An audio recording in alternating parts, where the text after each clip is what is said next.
Hi friends, welcome మన ఉమ్మడి వంటలు ఛానల్కి. ఈరోజు నేను చూపించబోయే రెసిపీ వెజిటబుల్ దోశ. సన్నగా తరిగిన కొత్తిమీర, సన్నగా తరిగిన టమాటా, సన్నగా తరిగిన క్యాప్సికమ్, రుచి పెట్టుకున్న స్వీట్ కార్న్, సన్నగా తరిగిన ఆనియన్స్. దోశ పిండిని మామూలు మనం దోశ ఎలా వేసుకుంటాం, మామూలు దోశ పిండి ఇది. దీన్ని మనం సోడా, ఉప్పు అంతా వేసి కలబెట్టుకొని పెట్టుకున్నాను. దోశ పెనం పెట్టి వేడి చేసి పెట్టుకున్నాను.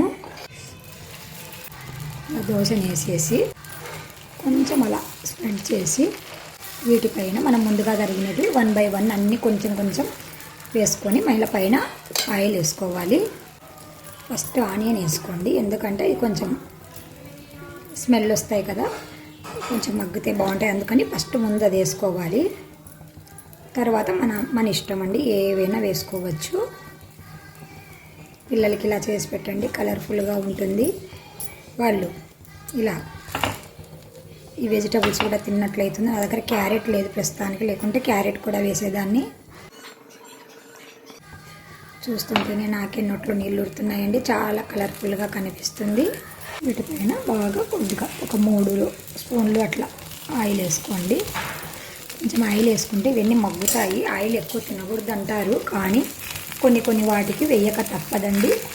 ఇలా కొంచెం ప్రెస్ చేయండి, ఎందుకంటే మనం ఇది తిప్పి కాల్చుకుంటాం కదా, అప్పుడు ఊడిపోకుండా ఉంటాయి. ఒకవైపు కాలాక మరి రెండో వైపుకు చిన్నగా టర్న్ చేసుకోండి. మరి కొంచెం ఇలా ప్రెస్ చేయండి.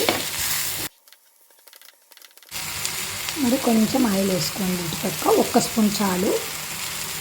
ఇటుపక్కకి మళ్ళీ టర్న్ చేసుకోవాలి. చిన్నగా నిదానంగా చేసుకోండి.